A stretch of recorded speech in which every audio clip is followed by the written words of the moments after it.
राधे राधे दोस्तों, जय गौ माता की। आज है 12 अगस्त 2023।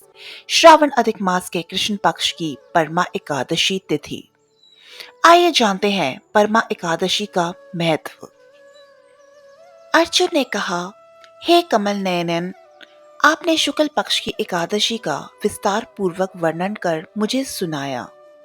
अतः अब आप कृपा करके मुझे अधिक मास के कृष्ण पक्ष की एकादशी का क्या नाम है उसके बारे में बताइए। इसमें किस देवता का पूजन किया जाता है तथा इसके व्रत से किस फल की प्राप्ति होती है तथा उसकी विधि क्या है, इन सब के बारे में बताइए। श्री भगवान बोले, हे अर्जुन, अधिक मास के कृष्ण पक्ष में जो एकादशी आती है वह परमा एकादशी कहलाती है। वैसे तो प्रत्येक वर्ष में 24 एकादशियां होती हैं। अधिक मास या मल मास को जोड़कर वर्ष में 26 एकादशियां होती हैं। अधिक मास में 2 एकादशियां होती हैं, जो पद्मनी एकादशी शुक्ल पक्ष और परमा एकादशी कृष्ण पक्ष के नाम से जानी जाती हैं। परमा एकादशी के व्रत से सभी पाप नष्ट हो जाते हैं तथा मनुष्य को इस लोक में सुख तथा परलोक में समृद्धि प्राप्त होती है। इसका व्रत विधान अनुसार करना चाहिए और भगवान विष्णु का धूप, दीप, नैवेद्य, पुष्प आदि से पूजन करना चाहिए। इस एकादशी की पावन कथा को जो कि महिषियों के साथ कांपल्य नगरी में हुई थी, वह तुमसे कहता हूँ, ध्यान पूर्वक श्रवण करो। कांपल्य नगरी में सुमेधा नाम का एक अत्यंत धर्मात्मा ब्राह्मण रहता था। उसकी स्त्री अत्यंत पवित्र तथा पतिव्रता थी। किसी पूर्व पाप के कारण वे दंपति अत्यंत दरिद्रता का जीवन व्यतीत कर रहे थे। ब्राह्मण को भिक्षा मांगने पर भी भिक्षा नहीं मिलती थी। उस ब्राह्मण की पत्नी वस्त्रों से रहित होते हुए भी अपने पति की सेवा करती थी तथा अतिथि को अन्न देकर स्वयं भूखी रह जाती थी और पति से कभी किसी वस्तु की मांग नहीं करती थी। दोनों पति पत्नी घोर निर्धनता का जीवन व्यतीत कर रहे थे। एक दिन ब्राह्मण अपनी स्त्री से बोला, हे प्रिय, जब मैं धनवानों से धन की याचना करता हूँ तो वह मुझे मना कर देते हैं। गृहस्थी धन के बिना नहीं चलती, इसलिए यदि तुम्हारी सहमति हो तो मैं परदेश जाकर कुछ काम करूं, क्योंकि विद्वानों ने कर्म की प्रशंसा की है। ब्राह्मण की पत्नी ने विनीत भाव से कहा, हे स्वामी, मैं आपकी दासी हूँ। पति अच्छा और बुरा जो कुछ भी कहे, पत्नी को वही करना चाहिए। मनुष्य को पूर्व जन्म में किए कर्मों का फल मिलता है। सुमेरु पर्वत पर रहते हुए भी मनुष्य को बिना भाग्य के स्वर्ण नहीं मिलता। पूर्व जन्म में जो मनुष्य विद्या और भूमि दान करते हैं, उन्हें अगले जन्म में विद्या और भूमि की प्राप्ति होती है। ईश्वर ने भाग्य में जो लिखा है उसे टाला नहीं जा सकता। यदि कोई मनुष्य दान नहीं करता तो प्रभु उसे केवल अन्न ही देते हैं। इसीलिए आपको इसी स्थान पर रहना चाहिए, क्योंकि मैं आपका विक्षोभ नहीं सह सकती।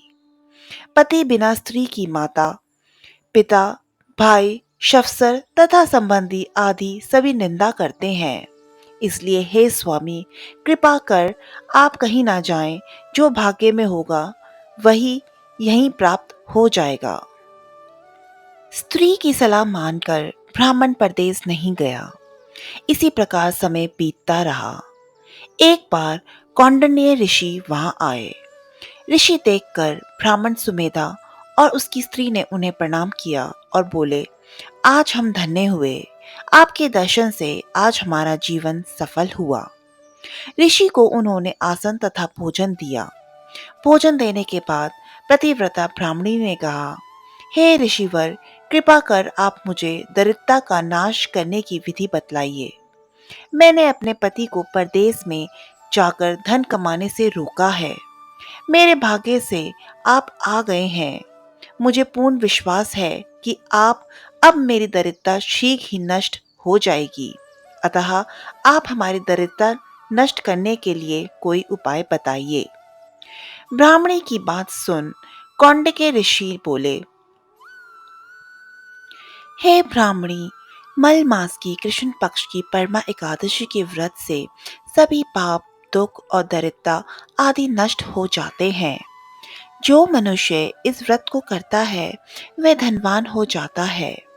इस व्रत में नित्य गायन आदि सहित रात्रि जागरण करना चाहिए। यह एकादशी धन वैभव देती है तथा पापों का नाश कर उत्तम गति भी प्रदान करने वाली होती है। धनाधिपति कुबेर ने भी इस एकादशी व्रत का पालन किया था, जिससे प्रसन्न होकर भगवान भोलेनाथ ने उन्हें धनाध्यक्ष का पद प्रदान किया। इसी व्रत के प्रभाव से सत्यवादी राजा हरिश्चंद्र को पुत्र, स्त्री और राज्य की प्राप्ति हुई थी। तदुपरांत कौंडिन्य ऋषि ने उन्हें एकादशी के व्रत का समस्त विधान कह सुनाया।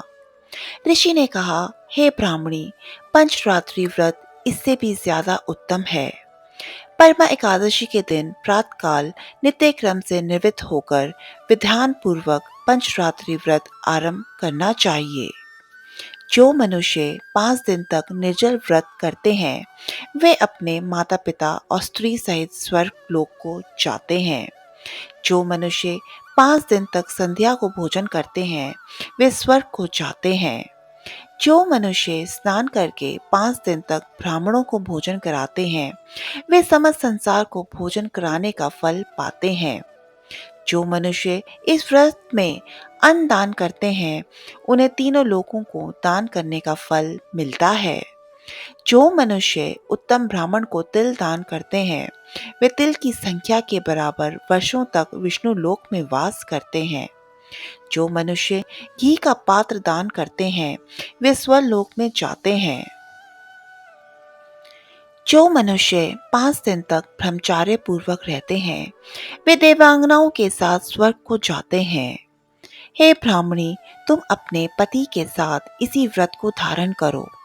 इससे तुम्हें अवश्य ही सिद्धि और अंत में स्वर्ग की प्राप्ति होगी। कौंडिन्य ऋषि के वचनानुसार ब्राह्मण और उसकी स्त्री ने परमा एकादशी का 5 दिन तक व्रत किया। व्रत पूर्ण होने पर ब्राह्मण की स्त्री ने एक राजकुमार को अपने यहाँ आते देखा। राजकुमार ने ब्रह्मा जी की प्रेरणा से एक उत्तम घर जो कि सब वस्तुओं से परिपूर्ण था उन्हें रहने के लिए दिया। तदुपरांत राजकुमार ने आजीविका के लिए एक गांव दिया। इस प्रकार ब्राह्मण और उसकी स्त्री की गरीबी दूर हो गई और पृथ्वी पर काफी वर्षों तक सुख भोगने के पश्चात वे पति पत्नी श्री विष्णु के उत्तम लोक को प्रस्थान कर गए।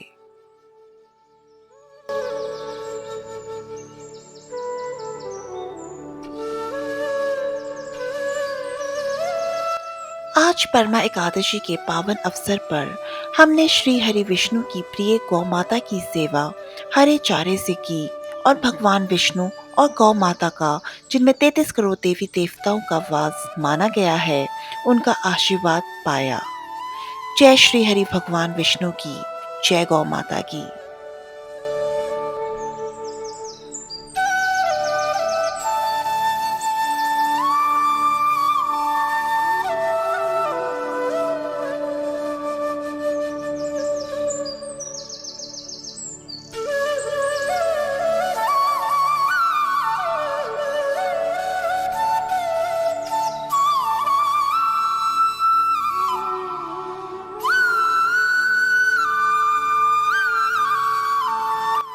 आप सभी को परमा एकादशी की हार्दिक शुभकामनाएं। आप सभी पर भगवान श्री हरि विष्णु और गौ माता की कृपा हमेशा बनी रहे। और जो भी भक्त गौ सेवा करवाना चाहते हैं वे स्क्रीन पे लिखे नंबर पर संपर्क करके गौ सेवा करवा सकते हैं और पुण्य के भागी बन सकते हैं। जय श्री हरि भगवान विष्णु की, जय गौ माता की।